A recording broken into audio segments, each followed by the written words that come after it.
ஓம் சாந்தி. Murali date 8/6/2024. காலை முரளி பாப்தாதா மதுபன்.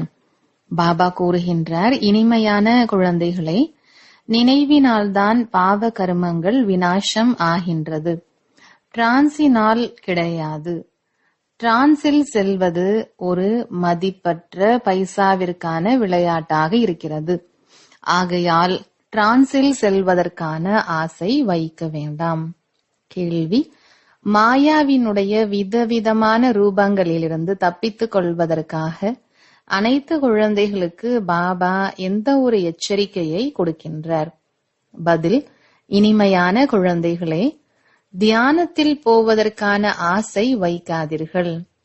ஞான யோகத்திற்கு டிரான்சினுடைய எந்த தொடர்பும் கிடையாது. படிப்புதான் முக்கியமானதாக இருக்கிறது. சிலர் டிரான்சில் சென்று விட்டு சொல்கிறார்கள், எங்களுக்குள் மம்மா வந்து விட்டார், பாபா வந்து விட்டார் என்று. இது எல்லாம் சூட்சும மாயாவினுடைய எண்ணமாக இருக்கிறது. இதில் மிகவும் எச்சரிக்கையாக இருக்க வேண்டும். மாயை பெரும்பாலான குழந்தைகளிடம் பிரவேசமாகி தலைகீழான காரியத்தை செய்ய வைக்கின்றது. ஆகையால் டிரான்சினுடைய ஆசை இருக்கக்கூடாது. ஓம் சாந்தி. இனிமையிலும் இனிமையான ஆன்மீக குழந்தைகள் இதை புரிந்து கொண்டிருக்கின்றனர். ஒரு பக்கம் பக்தியாக இருக்கின்றது, மற்றொரு பக்கம் ஞானமாக இருக்கின்றது. பக்தி அளவிட முடியாததாக இருக்கிறது மற்றும் கற்றுக் கொடுப்பவர்களும் அநேக பேர் இருக்கின்றனர். சாஸ்திரங்களும் கற்றுக் கொடுக்கின்றனர், மனிதர்கள் கற்றுக் கொடுக்கின்றனர். இங்கு எந்த சாஸ்திரமும் கிடையாது, எந்த மனிதரும் கிடையாது. இங்கே கற்றுக் கொடுக்கக்கூடியவர் ஒரே ஒரு ஆன்மீக தந்தை. அவர்தான் ஆத்மாக்களுக்கு புரிய வைத்துக் கொண்டிருக்கின்றார். ஆத்மாதான் தாரணை செய்கின்றது. பரமபிதா பரமாத்மாவிற்குள் இந்த முழு ஞானமும் இருக்கிறது. 84 பிறவி சக்கரத்தினுடைய ஞானம் இவருக்குள் இருக்கிறது. ஆகையால் அவரை சுயதர்ஷன சக்கரதாரி என்று சொல்ல முடியும். குழந்தைகளாகிய நம்மை கூட அவர் சுயதர்ஷன சக்கரதாரியாக மாற்றிக் கொண்டிருக்கின்றார். பாபா பிரம்மாவின் உடலில் இருக்கிறார். ஆகையால் அவரையும் பிராமணன் என்று சொல்ல முடியும். நாம் அவருடைய குழந்தைகள். பிராமணரிலிருந்து தேவதையாக ஆகின்றோம். இப்போது பாபா வந்து நினைவு யாத்திரையை கற்றுக் கொடுக்கின்றார். இதில் ஹடயோகத்திற்கான விஷயம் எதுவும் இல்லை. உலகத்தில் இருப்பவர்கள் ஹடயோகத்தினால் தியானத்தில் எல்லாம் செல்கின்றனர். இது ஒன்றும் பெரிய விஷயம் கிடையாது. தியானம் அதாவது டிரான்ஸை மிகைப்படுத்த வேண்டியதில்லை. நாங்கள் டிரான்ஸில் செல்கின்றோம் என்று நீங்கள் ஒருபோதும் யாருக்கும் சொல்லக்கூடாது. ஏனென்றால் இன்றைய காலத்தில் வெளிநாடுகளில் அங்கு இங்கு என்று நிறைய பேர் டிரான்ஸில் செல்கின்றனர். டிரான்ஸில் செல்வதால் உங்களுக்கு எந்த நன்மையும் இல்லை, அவர்களுக்கும் எந்த நன்மையும் கிடையாது. பாபா அறிவை கொடுக்கின்றார். டிரான்ஸ் என்பது நினைவு யாத்திரையும் கிடையாது, ஞானமும் கிடையாது.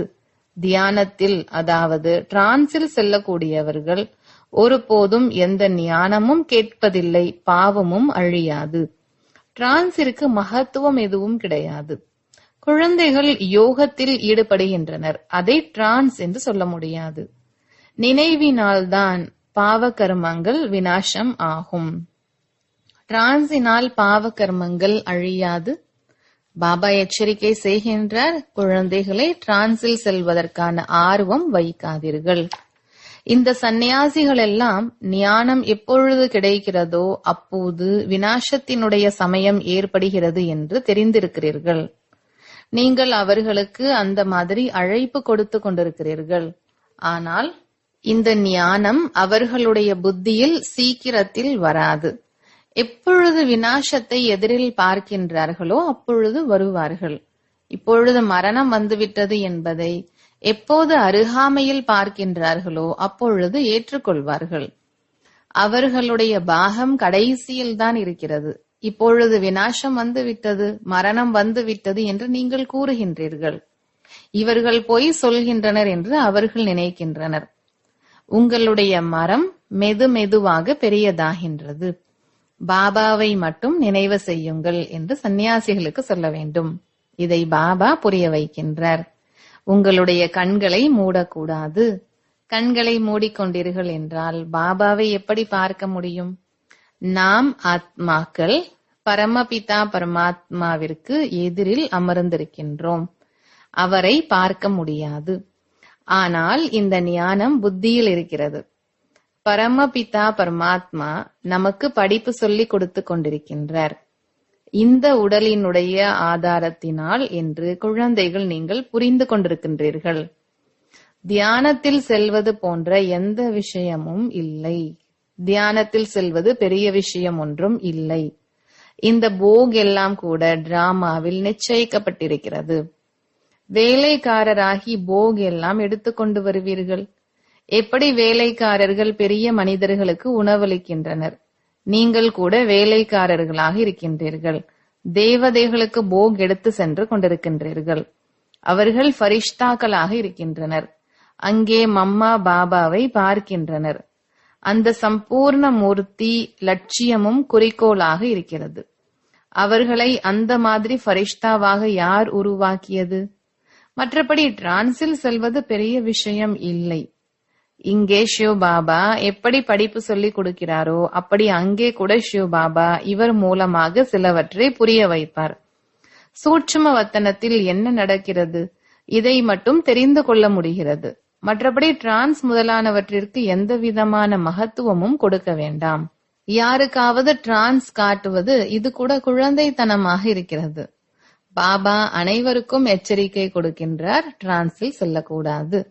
இதில் பல முறை மாயா பிரவேசமாகிவிடுகிறது. இது படிப்பு. கல்பம் கல்பமாக பாபா உங்களுக்கு படிப்பிக்கின்றார். இப்போது சங்கம யுகம். நீங்கள் டிரான்ஸ்பர் ஆக வேண்டும். டிராமா பிளான் படி நீங்கள் நடித்து கொண்டுள்ளீர்கள். நடிப்பிற்கு மகிமை உள்ளது. பாபா வந்து படிப்பிக்கிறார் டிராமா படி. நீங்கள் பாபா மூலமாக ஒரு முறை படித்துவிட்டு மனிதனிலிருந்து தேவதையாக அவசியம் மாற வேண்டும். இதில் குழந்தைகளுக்கு சந்தோஷம் உள்ளது. நாம் பாபாவையும் மற்றும் படைப்பின் ஆதி மத்திய அந்திமத்தையும் தெரிந்து கொண்டோம். பாபாவின் படிப்பை அடைந்து மிகவும் சந்தோஷமாக இருக்க வேண்டும். நீங்கள் புதிய உலகத்திற்காக படிக்கிறீர்கள். அங்கு தேவதைகளுடைய ராஜ்யத்திற்காக அவசியம் புருஷோத்தம சங்கம் யுகத்தில் படிக்க வேண்டும். நீங்கள் இந்த துக்கத்திலிருந்து விடுபட்டு சுகத்திற்கு செல்கிறீர்கள். இங்கு தமோ பிரதானமாக இருப்பதன் காரணமாக நோய் உங்களுக்கு வருகிறது. இந்த நோய்கள் எல்லாம் நீங்க வேண்டும். முக்கியமானதாக படிப்பு இருக்கிறது. இதில் டிரான்ஸ் போன்றவற்றிற்கு தொடர்பு இல்லை. பெரிய விஷயம் இல்லை. பல இடங்களில் டிரான்ஸில் செல்கிறார்கள். பிறகு சொல்கிறார்கள் மம்மா வந்தார், பாபா வந்தார் என்று. பாபா சொல்கின்றார் இது ஒன்றும் இல்லை. பாபா ஒரு விஷயத்தை புரிய வைக்கின்றார். நீங்கள் அரை கல்பமாக தேக அபிமானியாக ஆகிவிட்டீர்கள். இப்பொழுது ஆத்ம அபிமானியாகி பாபாவை நினைவு செய்தால் விகர்மம் விநாசம் ஆகும். இதற்கு நினைவு யாத்திரை என்று சொல்லப்படுகின்றது. யோகா என்று சொல்வதன் மூலம் யாத்திரை என்று நிரூபணம் ஆகாது. ஆத்மாக்கள் நீங்கள் இங்கிருந்து செல்ல வேண்டும். தமோ பிரதான நிலையிலிருந்து சத்தோ பிரதானம் ஆக வேண்டும். நீங்கள் இப்பொழுது யாத்திரை செய்து கொண்டுள்ளீர்கள். மற்றவர்களுடைய யோகத்தில் யாத்திரையின் விஷயம் இல்லை. ஹடயோகம் அதிகமாக உள்ளது. அது ஹடயோகம். இது பாபாவை நினைவு செய்வதாகும். பாபா கூறுகின்றார், இனிமையிலும் இனிமையான குழந்தைகளை தன்னை ஆத்மா என்று உணருங்கள். இவ்வாறு வேறு யாரும் ஒரு பொழுதும் புரிய வைக்க மாட்டார்கள். இங்கே உள்ளதோ படிப்பு. பாபாவின் குழந்தையாக மாறினோம். பிறகு பாபா மூலம் படிக்கவும் வேண்டும், படிப்பிக்கவும் வேண்டும்.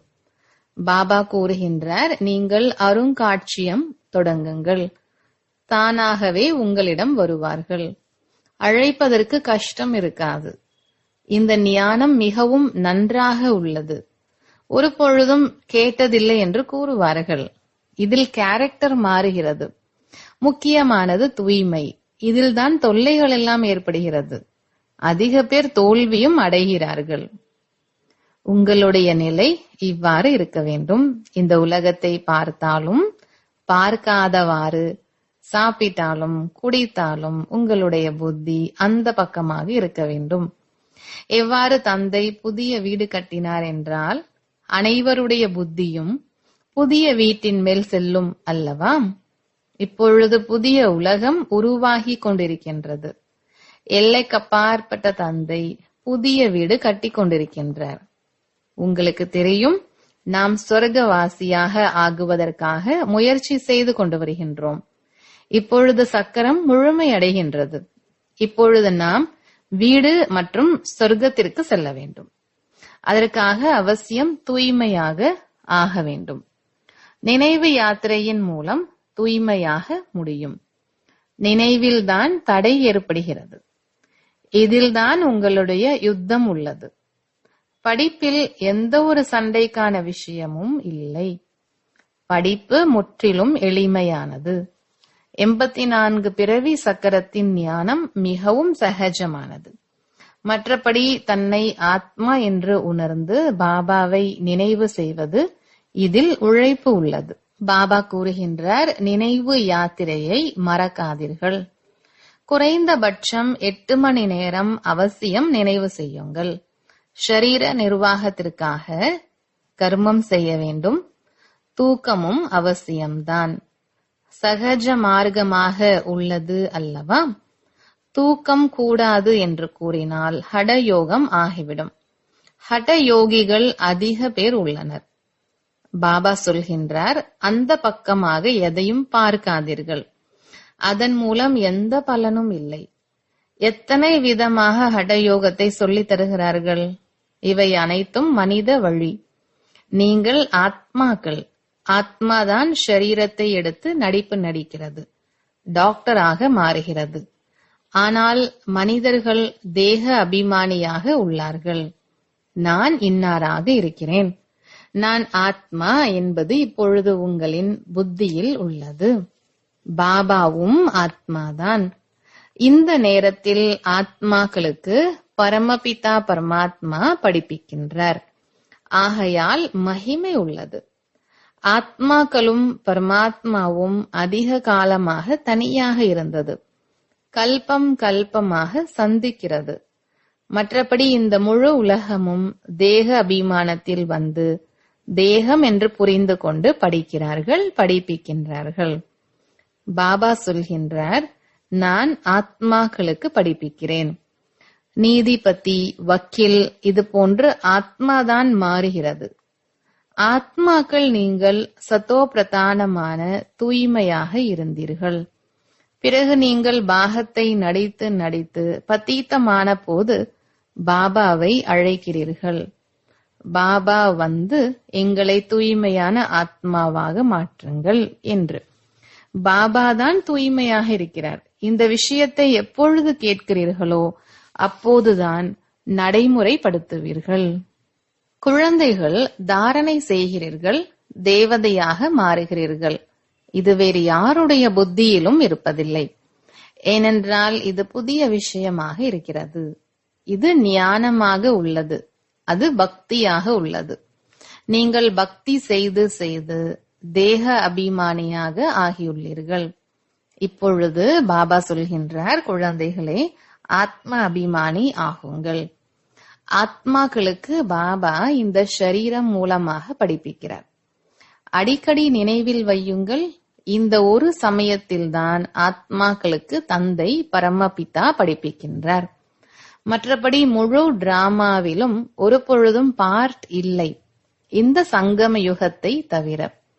ஆகையால் பாபா மீண்டும் கூறுகிறார், இனிமையிலும் இனிமையான குழந்தைகளை, தன்னை ஆத்மா என்று நிச்சயப்படுத்துங்கள். பாபாவை நினைவு செய்யுங்கள். இது பெரிய உயர்வான யாத்திரையாகும். ஏறினால் வைகுண்டத்தின் போதையை அனுபவம் செய்யலாம். விகாரத்தில் விழுவதன் மூலம் ஒரே அடியாக தூள் தூளாகி விடுகிறார்கள். இருந்தாலும் சொர்க்கத்தில் வருகிறார்கள். ஆனால் பதவி மிகவும் குறைவாகிவிடும். இந்த ராஜ்யம் ஸ்தாபனையாகி கொண்டுள்ளது. இதில் குறைந்த பதவி உடையவர்களும் வேண்டும். அனைவராலும் ஞானத்தில் நடக்க முடியாது. இருந்தாலும் பாபாவை அதிகமான குழந்தைகள் சந்திக்கவும் வேண்டும். சந்திப்பதும் கூட கொஞ்ச நேரத்திற்காக. தாய்மார்களுக்கு மிகவும் புகழ் உள்ளது. வந்தே மாத்தரம் என்று சொல்லப்படுகிறது. ஜெகதம்பாவிற்கு எவ்வளவு பெரிய மேளா நடக்கிறது. ஏனென்றால் அதிகமாக சேவை செய்துள்ளார்கள். யார் அதிகமாக சேவை செய்கிறார்களோ அவர்கள் பெரிய ராஜா ஆவார்கள். தில்வாடா கோவிலில் உங்களின் நினைவு சின்னம் உள்ளது. குழந்தைகள் அதிகமாக நேரத்தை ஒதுக்க வேண்டும். நீங்கள் உணவு சமைக்கும் போது கூட மிகவும் தூய்மையான உணவை நினைவிலிருந்து செய்ய வேண்டும். அதை யார் சாப்பிடுகிறார்களோ அவர்களுடைய இருதயம் தூய்மை நிலையை அடைகிறது. அந்த மாதிரி மிகவும் குறைவானவர்கள் இருக்கின்றனர். அவர்களுக்கு அந்த மாதிரி உணவு கிடைக்கிறது. தனக்குத்தானே கேட்டுக்கொள்ளுங்கள், நான் சிவபாபாவின் நினைவிலிருந்து போஜனம் செய்கிறேனாம். அதை சாப்பிடுபவர்களுடைய இதயம் உருக வேண்டும். அடிக்கடி நினைவு மறந்து விடுகிறது. பாபா சொல்கின்றார், மறப்பது கூட டிராமாவில் பதிவாகியுள்ளது. ஏனென்றால் நீங்கள் 16 கலைகள் நிரம்பியவர்களாக இப்பொழுது இல்லை. சம்பூர்ண நிலையை அடைவது அவசியம். பௌர்ணமி நிலவில் எவ்வளவு பொலிவு உள்ளது நிலா. பிறகு குறைந்து குறைந்து கடைசியில் கோடுதான் இருக்கிறது. கார் இருளாக மாறுகிறது. பிறகு முழு வெளிச்சம். இந்த விகாரங்களை விட்டுவிட்டு பாபாவை நினைவு செய்து கொண்டே இருந்தால் உங்களுடைய ஆத்மா சம்பூர்ண நிலையை அடைந்துவிடும். நீங்கள் மகாராஜா ஆகுவதற்கு விரும்புகிறீர்கள். ஆனால் அனைவரும் ஆக முடியாது. முயற்சி அனைவரும் செய்ய வேண்டும். சிலர் எந்த முயற்சியும் செய்வதில்லை. ஆகையால் மகாரத்திகள், குதிரைப்படையினர், காலாட்படையினர் என்று சொல்லப்படுகிறது. மகாரத்திகள் குறைவாகவே உள்ளனர். பிரஜைகள் மற்றும் படை எவ்வளவு இருக்கிறதோ அவ்வளவு கமாண்டர்ஸ் மற்றும் மேஜர்ஸ் இருப்பதில்லை. உங்களிலும் கூட கமாண்டர்ஸ், மேஜர்ஸ், கேப்டன் இருக்கிறார்கள். காலாட் படையினரும் உள்ளனர்.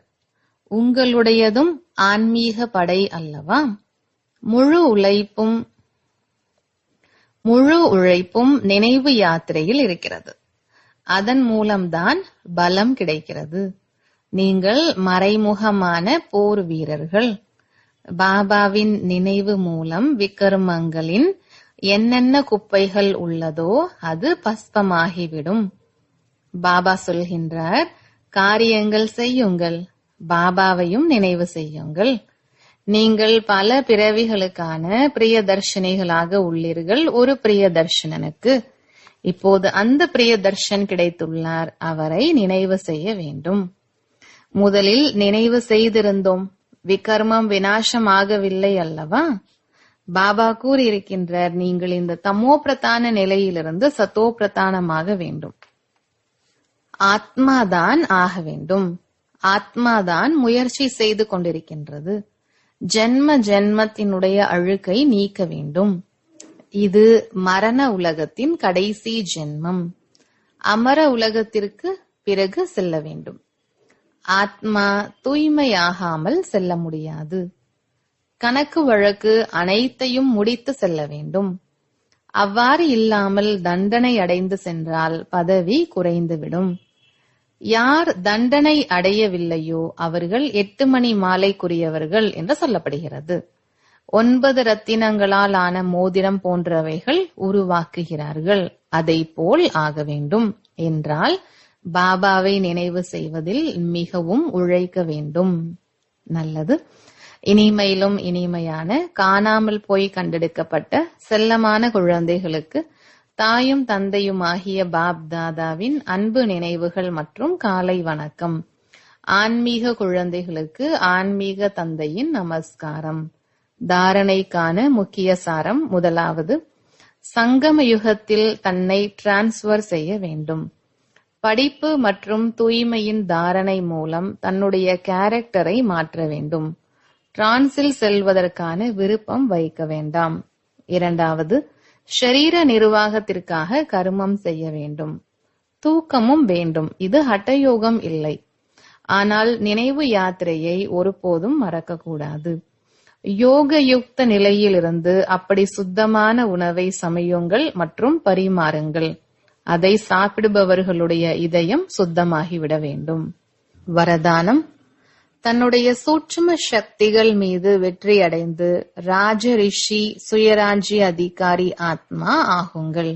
விளக்கம்: கர்மேந்திரியத்தை வெல்பவராக ஆகுவது என்பது சுலபம். ஆனால் மனம், புத்தி, சம்ஸ்காரம் ஆகிய இந்த சூட்சுமமான சக்திகள் மீது வெற்றியாளர் ஆக வேண்டும். இது சூட்சுமமான பயிற்சி.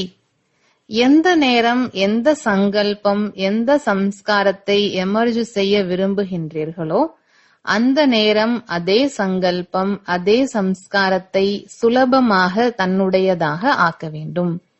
இந்த சூட்சும சக்திகள் மீது வெற்றியடைந்த ஸ்திதி, அதாவது ராஜ ரிஷி ஸ்திதி என்று சொல்கின்றோம்.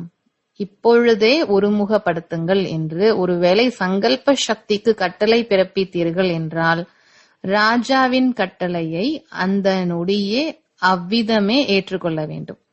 இதுவே ராஜ்ய அதிகாரத்தின் அடையாளம். இந்த பயிற்சியினால் இறுதி பரீட்சையில் தேர்ச்சி பெறுவீர்கள். ஸ்லோகன்: சேவைகளினால் என்ன ஆசீர்வாதங்கள் கிடைக்கின்றனவோ இவைதான் அனைத்தையும் விட பெரியதிலும் பெரிய பரிசாகும். நல்லது. ஓம் சாந்தி.